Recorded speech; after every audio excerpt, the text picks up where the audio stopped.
Hello बच्चों, मैं विष्णुकांति आप सभी को गवर्नमेंट इंटर कॉलेज नंदग्राम से एसएसटी की क्लास देती हूँ। एसएसटी की क्लास में सिलेबस हमारा हो चुका है, उसका रिवीजन भी हो चुका है, आपके प्री एग्ज़ाम भी हो चुके हैं।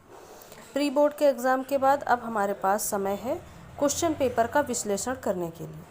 हमारे पास कुछ पुराने क्वेश्चन पेपर्स हैं जिनको हम आपके साथ डिस्कस करेंगे। ऐसे क्वेश्चन पेपर को हम आपके साथ डिस्कस करेंगे जो क्वेश्चंस बार बार रिपीट हुए हैं।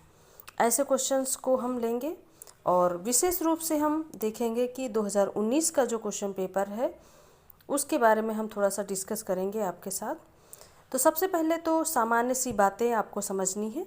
क्वेश्चन पेपर आपका रहेगा 3 घंटे 15 मिनट का। बच्चों, 3 घंटे आपको लिखने के लिए मिलेंगे, 15 मिनट में बड़े ही धैर्यपूर्वक आपको क्वेश्चन पेपर को पढ़ना है। जैसे क्वेश्चन पेपर मिलेगा आपको 15 मिनट के अंदर आपको उसे पूरा पेपर ध्यान से पढ़ लेना है।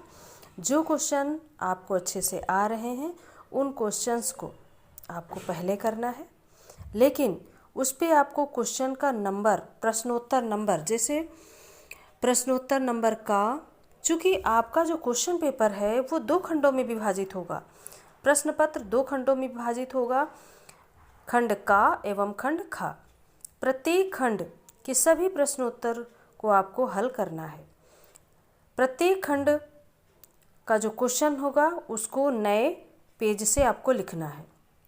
जैसे प्रश्नोत्तर नंबर का चौथा क्वेश्चन आप सॉल्व करेंगे तो प्रश्नोत्तर नंबर का चौथा, इस प्रकार से अगर आप लिखते हैं तो आपको एग्जामिनर पूरे नंबर देगा। अगर आप क्वेश्चन के बीच में कुछ भूल जाते हैं, सही से नहीं आ रहा है आपको, तब भी अगर क्वेश्चन प्रश्नोत्तर नंबर सही से डाल देते हैं तब भी एग्जामिनर को समझ आ जाएगा, क्योंकि एग्जामिनर के पास पूरा आपका आंसर पढ़ने के लिए टाइम नहीं होता है। पूरा आंसर कोई नहीं पढ़ता है, आपको बस नंबर सही से डालना है और उस नंबर में जो राइटिंग आप लिखेंगे बिल्कुल साफ़ सुथरी होनी चाहिए। राइटिंग अगर आपकी साफ़ सुथरी है, बीच में अगर गलत भी आपने लिख दिया है, कुछ गलत भी हो गया, तो आपको उसे काटना नहीं है, सीधे आगे बढ़ते जाना है। ओके बच्चों, इसके बाद प्रत्येक प्रश्न के लिए निर्धारित अंक उसके सम्मुख लिखे होंगे। अभी मैं आपको दिखाऊंगी। खंड का और खंड खा दोनों में मानचित्र आपको फिल करना होगा और उसको बड़ी ही सावधानी से उसे आंसर शीट के साथ बांधेंगे आप, कहीं छूट ना जाए। तो बच्चों आप देखिए, अब बच्चों इसमें पहला क्वेश्चन है आपको, इसका नाम है माइकेल एंजेलो। ये था एक क्या था? चित्रकार था, वैज्ञानिक था, कवि था, नाटककार था। तो माइकेल एंजेलो जो था वो एक चित्रकार था बच्चों। फिर इसी के बाद ऐसे क्वेश्चन आपको मिलेंगे। रूसो संबंधित था। रूसो किससे संबंधित था? रूसो गौरवपूर्ण क्रांति से संबंधित था, औद्योगिक क्रांति से संबंधित था, रूसी क्रांति से संबंधित था या फिर फ्रांसीसी क्रांति से संबंधित था? तो बच्चों रूसो रूसी क्रांति से संबंधित था। प्रथम विश्व युद्ध समाप्त हुआ, कब समाप्त हुआ था? प्रथम विश्व युद्ध जो 1914 से स्टार्ट होकर के 1918 तक चला था और 1918 में ये समाप्त हो गया था। इसके बाद बच्चों नेक्स्ट क्वेश्चन है आपका क्वेश्चन नंबर 3। आप देख पा रहे होंगे हर एक क्वेश्चन के सामने उसके अंक निर्धारित हैं। अगर आप एक क्वेश्चन को टिक करते हैं, उसका आंसर लिखते हैं, तो आपको 1 नंबर मिल जाएगा।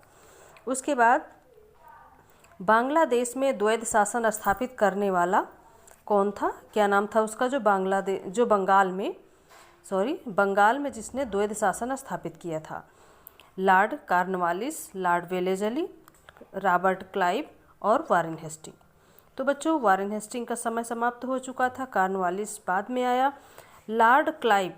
रॉबर्ट क्लाइव उस टाइम पे गवर्नर जनरल था जिसने बंगाल में द्वैध शासन लागू किया था। इसके बाद बच्चों राज्यसभा का सदस्य होने के लिए न्यूनतम आयु क्या निर्धारित की गई है? तो बच्चों 21 वर्ष भी नहीं है, 25 वर्ष भी नहीं है, 35 वर्ष भी नहीं है। राज्यसभा का सदस्य नियुक्त होने के लिए व्यक्ति की आयु 30 वर्ष होनी चाहिए। बच्चों इसके बाद छठा क्वेश्चन है आपका, निम्नलिखित में से कौन सा संघीय क्षेत्र नहीं है। संघीय क्षेत्र मीन्स संघ शासित राज्य नहीं है। दमन द्वीप है, लक्षद्वीप भी है, अंडमान निकोबार भी है केंद्र शासित राज्य, गोवा केंद्र शासित राज्य नहीं है। बच्चों इस प्रकार से 6 क्वेश्चन आपको ऑब्जेक्टिव टाइप के मिलेंगे खंड का में। ऐसे ही 6 क्वेश्चन आपको मिलेंगे खंड खा में ऑब्जेक्टिव टाइप के।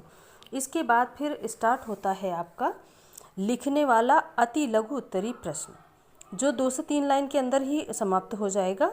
इसके लिए आपको 2 नंबर मिलते हैं। अगर आपने क्वेश्चन के आंसर को सही लिखा है तो आपको 2 नंबर मिल जाएंगे। बच्चों पहला क्वेश्चन है, मार्टिन लूथर किस देश का निवासी था।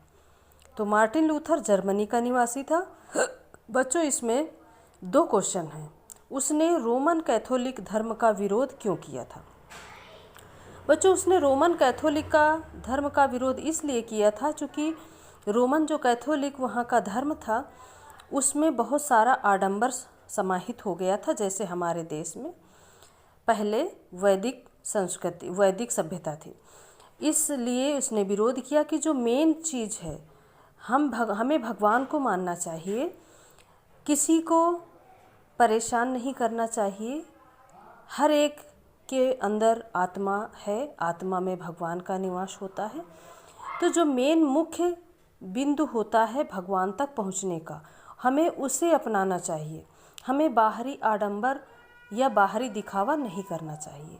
इसलिए रोमन कैथोलिक जो धर्म था उसमें आडंबर, बहुत सारा आडंबर दिखावा हो गया था, समाहित हो गया था, जिसलिए मार्टिन लूथर ने इस धर्म का विरोध किया था। इसके बाद आता है बच्चों लोक अदालतों के कोई 2 लाभ लिखिए। बच्चों लोक अदालत ऐसी अदालत है जो जान और पैसा दोनों बचाती है, क्योंकि यह पेंडिंग मुकदमे जो पड़े होते हैं बहुत पहले से, उनका निपटारा करती है। और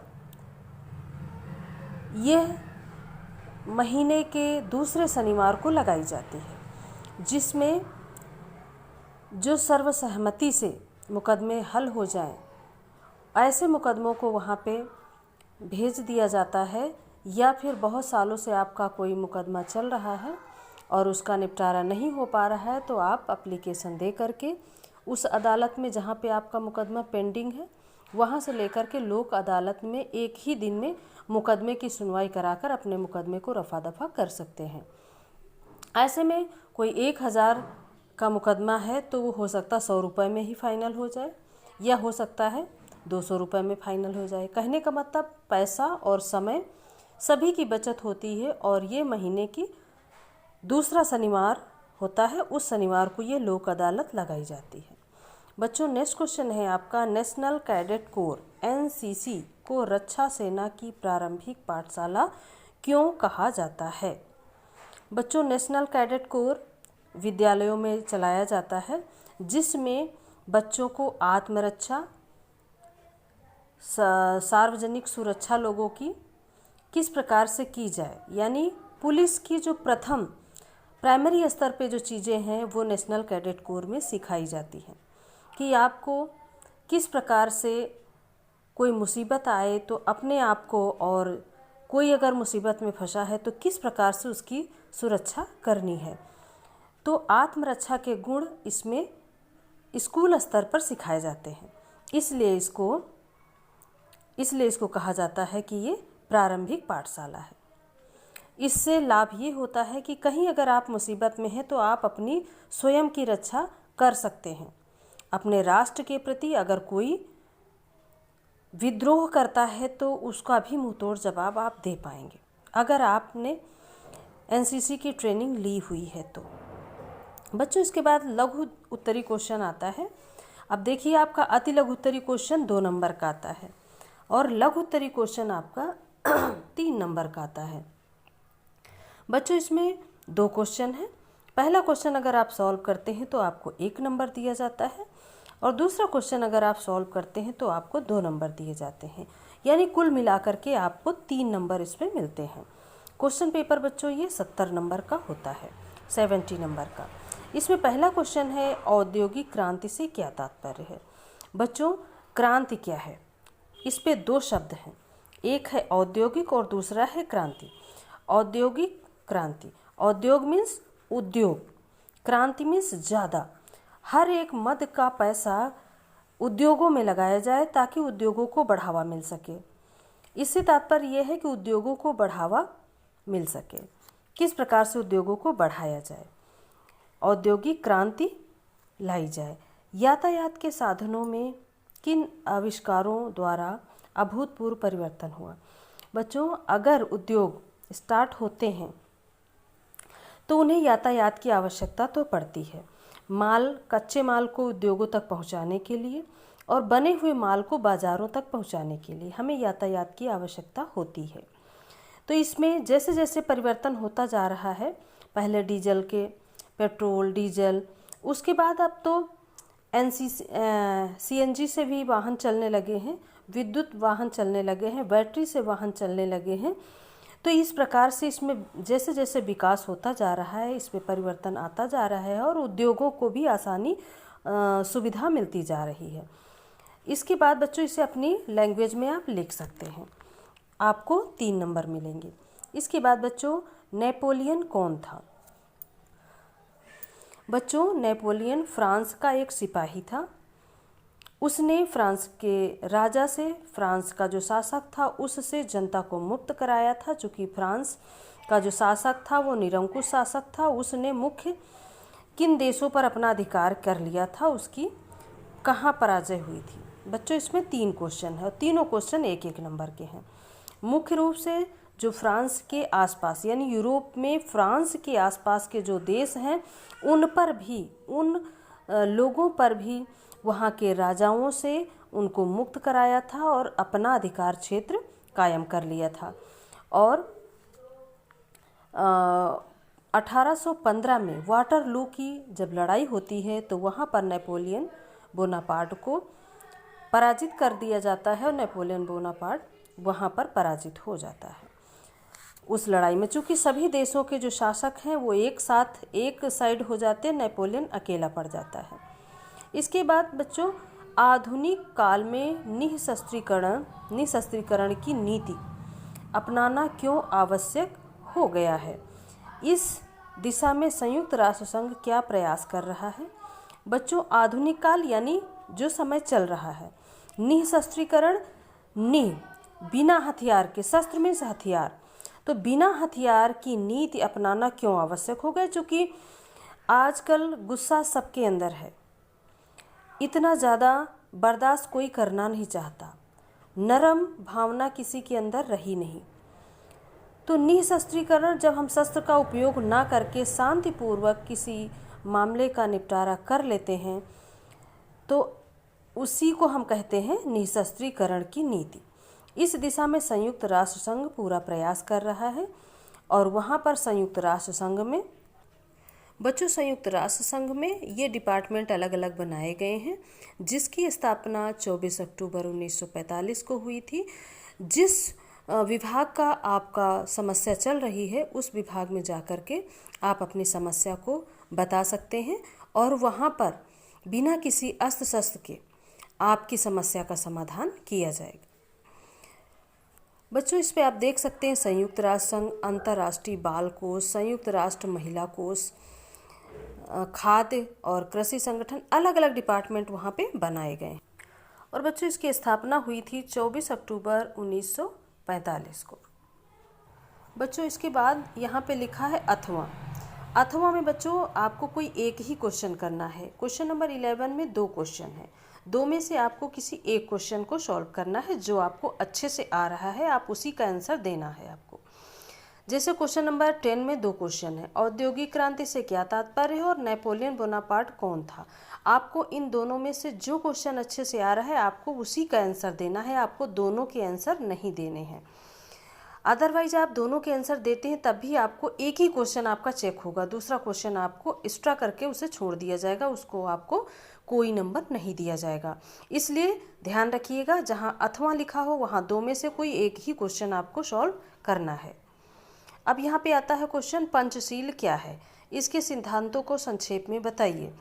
तो पंचशील 5, ऐसे बच्चों पंचशील ये संस्कृत शब्द है। पंच मीन्स होता है 5, शील मीन्स होता है सिद्धांत या नियम। इसके सिद्धांतों को संक्षेप में बताना है। तो बच्चों पंचशील सिद्धांत है, जैसे पहला सिद्धांत है एक दूसरे के क्षेत्रीय अखंडता और प्रभुसत्ता का सहयोग करना, लड़ाई झगड़ा ना करना, एक दूसरे का सम्मान करना, फिर एक दूसरे पर आक्रमण ना करना। थर्ड पॉइंट है एक दूसरे के आंतरिक मामलों में हस्तक्षेप ना करना।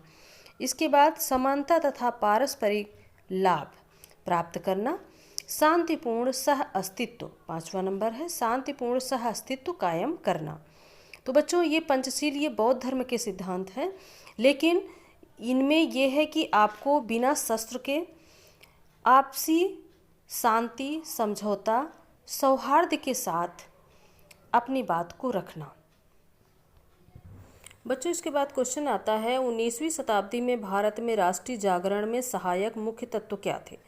19वीं शताब्दी में भारत में जो राष्ट्रीय जागरण हुआ था ये क्यों हुआ था, चूँकि यहाँ पर अंग्रेज़ तो इसके पहले से भी थे, लेकिन 19वीं शताब्दी में चूँकि बहुत ज़्यादा भारत के जो निवासी हैं वो परेशान हो चुके थे अंग्रेज़ों से, और फ्रांस में ऐसी स्थिति बनी थी और फ्रांस के लोगों ने एक साथ मिलकर के उसका विरोध किया था, जिससे वहाँ के राजा से लोगों को मुक्ति मिल चुकी थी।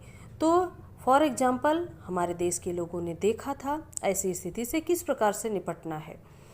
तो ये देश हमारा है, लोगों के अंदर ये भावना जागृत किया। हमारे देश की पत्रिका, पत्रकार, समाचार पत्र, पत्र पत्रिकाएँ, इनका विशेष रोल रहा हमारे देश में नव जागरण में।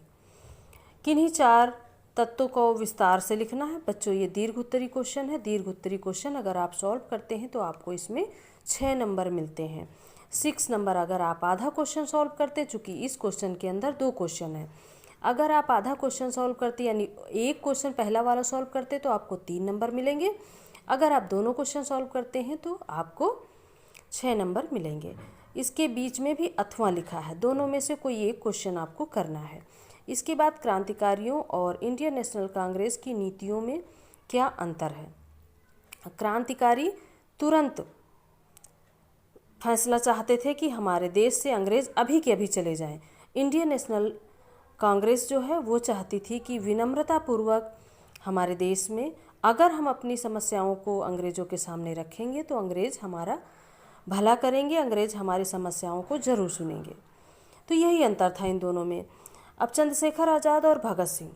बच्चों चंद्रशेखर आज़ाद और भगत सिंह की नीतियों के बारे में तो आपने सुना ही होगा। क्या चाहते थे चंद्रशेखर आज़ाद? 19 साल का बालक था चंद्रशेखर आज़ाद। उसके अंदर देश के प्रति जो भावना थी वो बहुत ही कूट कूट कर भरी हुई थी। उसे जब सिपाहियों ने पकड़ा तो उसने पूछा कि तुम्हारा नाम क्या है, तो उस सिपाही को उन्होंने अपना नाम आज़ाद बताया, पिता का नाम स्वतंत्रता बताया और घर जेल खाना बताया। इतना अहम विश्वास था अपने देश को आज़ाद कराने के लिए कि हम अपने देश को आज़ाद करा कर रहेंगे। भगत सिंह, इनका जन्म पंजाब में हुआ था, 28 सितंबर 1907 को हुआ था। नौजवान भारत सभा की स्थापना भी इन्होंने किया था। स्वतंत्रता के दौरान इन्होंने इंकलाब और जिंदाबाद का नारा दिया था। बच्चों 17 दिसंबर 1927 को लाहौर के अंग्रेज़ अधिकारी जेबी सैंडर्स की हत्या भी इन्होंने की थी।